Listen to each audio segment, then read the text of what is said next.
Bonsoir les filles, bonsoir Hélène. Bonsoir Stéphanie. Les filles, j'ai la chance ce soir d'être avec Hélène qui est la coiffeuse événementielle de La Réunion. Hélène, nous avons ce soir Sarah. Sarah, elle a 26 ans et Sarah, elle te pose la question à savoir quelles sont les tendances coiffure 2016-2017. Les coiffures 2016-2017 pour moi c'est toujours des ondulations, des boucles, du glamour, des couleurs nuancées, tout ce qui est caramel, miel, le blonde est hyper tendance actuellement. Et voilà, c'est tout ce qui est glamour quoi. On est toujours dans le sexy, dans le glamour les filles. Vous avez remarqué qu'on est quand même dans une période où la femme ressort, la féminité ressort à travers les cheveux, à travers les robes. Donc là tu parles de couleurs. Est-ce que c'est accessible à tout le monde? Bien sûr, les cheveux courts, les cheveux longs, les cheveux bouclés, les cheveux lisses. Voilà, il faut juste forcément se coiffer un petit peu. Quand on veut être sexy et glamour, il y a forcément du coiffage à faire quand même un petit peu derrière. Mais non, c'est accessible à tout le monde. Il suffit de faire quelque chose qui va avec son teint. Ici, ça va pas avec le teint, de l'assumer pleinement. Voilà. D'accord. Comme la mode en fait. Comme la mode, exactement. D'accord. Et au niveau des tendances, alors tu nous as parlé de blonde. Oui, c'est ça. C'est quoi le blonde? Parce que je suis sûre qu'il y a des filles qui ne savent pas ce que c'est. Effectivement, j'ai eu plusieurs fois la question. Alors le blonde, c'est entre les mèches, le balayage et le tie and dye. C'est-à-dire que le blonde, c'est un mélange de brun et de blond, à différents degrés. D'accord. Vous notez là les filles parce que... Si vous avez les cheveux noirs par exemple, vous allez faire un miel caramel assez foncé. Si vous êtes blonde foncée, vous allez faire un blond très clair. C'est cool, c'est mélanger des tons à peu près à 2-3 d'écart maxi. On va pas faire des mèches blondes platines sur un brun. Oui, voilà, on passe pas d'un extrême à un autre. En fait, c'est un dégradé de couleur. Voilà, c'est un dégradé de couleur. C'est plus clair vers le bas, c'est plus foncé vers le haut, mais ça va progressivement. Alors que le tie and dye, c'est bien délimité, une partie foncée, une partie claire. D'accord, très bien. Eh bien, Sarah, j'espère que nous avons répondu, enfin plus précisément, Hélène a répondu à tes questions. Les filles, je vous souhaite une excellente soirée. Merci beaucoup, Hélène, pour ces informations. À bientôt. Les filles, n'oubliez pas de nous retrouver et de nous envoyer vos questions et de m'envoyer vos questions bien évidemment sur www.secretdefille.tv ou sur notre page fan. Je vous souhaite une excellente soirée. À bientôt. Salut.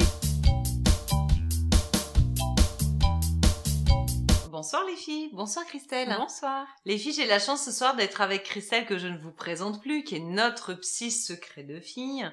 Nous avons ce soir Christelle Olivia. Olivia, elle a 19 ans. Oui. Et Olivia, elle a l'impression d'être parano.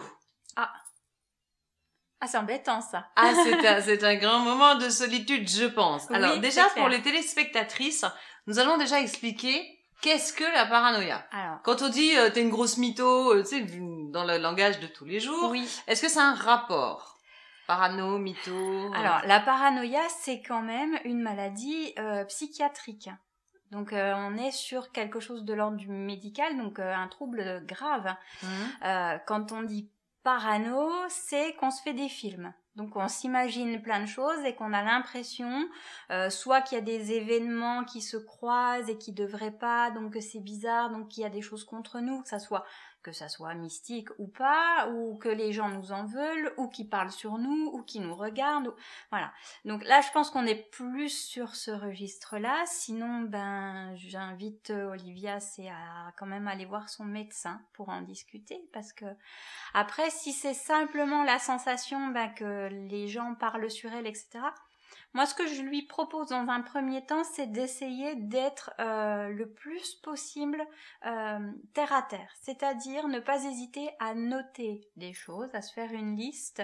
Si elle a la sensation que les gens parlent sur elle ou autre, c'est à vraiment prendre le temps d'être sûr. Est-ce que vraiment ils parlent sur elle ou pas? Parce que quelquefois, il y a des gens qui se sentent parano, on leur dit mais t'es parano, et en fait non, c'est vraiment qu'il y a des gens qui dès qu'elle a le dos tourné, commencent à voilà. Et là on est sur les rumeurs, les l'a dit la fée et compagnie, et ça peut être très néfaste pour quelqu'un, mais à ce moment-là, si elle le sait, ça sera déjà beaucoup plus facile pour elle à gérer. De s'en espacer. Exactement. Si elle sent vraiment que elle se montre des films pas possibles, qu'elle puisse en parler autour d'elle. Voilà, avec ses proches, avec ses très proches, les personnes dont elle est sûre, ceux qui ne risqueraient pas de lui faire du mal. Et de voir si eux, ils pensent que ça a du sens ou pas. Voilà. Et puis, si vraiment ça n'a pas de sens, si tout le monde lui répète, écoute, non, tu te montres des films, c'est pas vrai, on dit pas, il n'y a pas de choses méchantes sur toi, il y a pas de complot, il y a pas.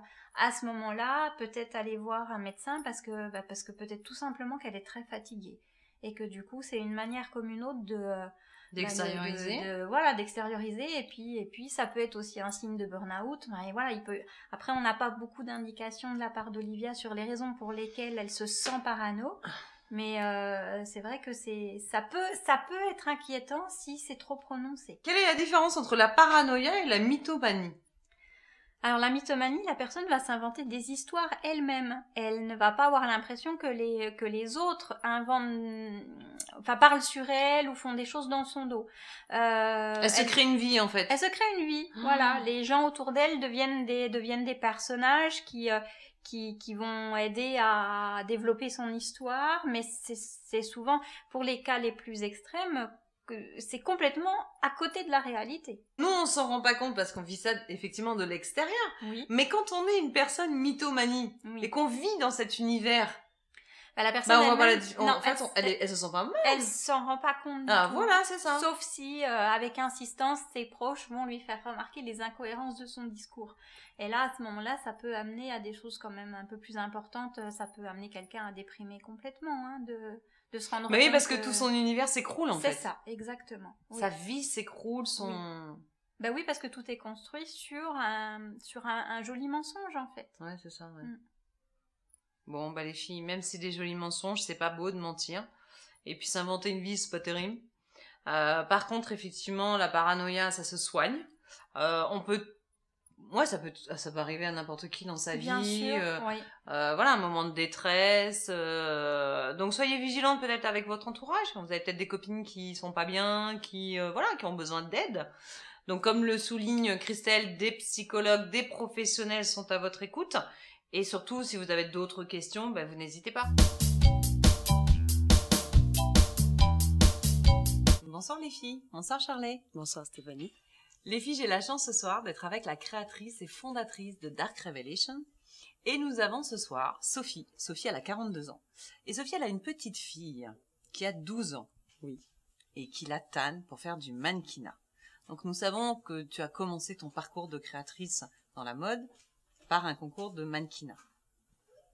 Oui, effectivement. Qu'est-ce que tu penses de ces jeunes filles, parce que c'est pas des jeunes femmes, de ces jeunes filles qui, à 12 ans, sont déjà en train d'embêter leur maman pour monter sur les podiums?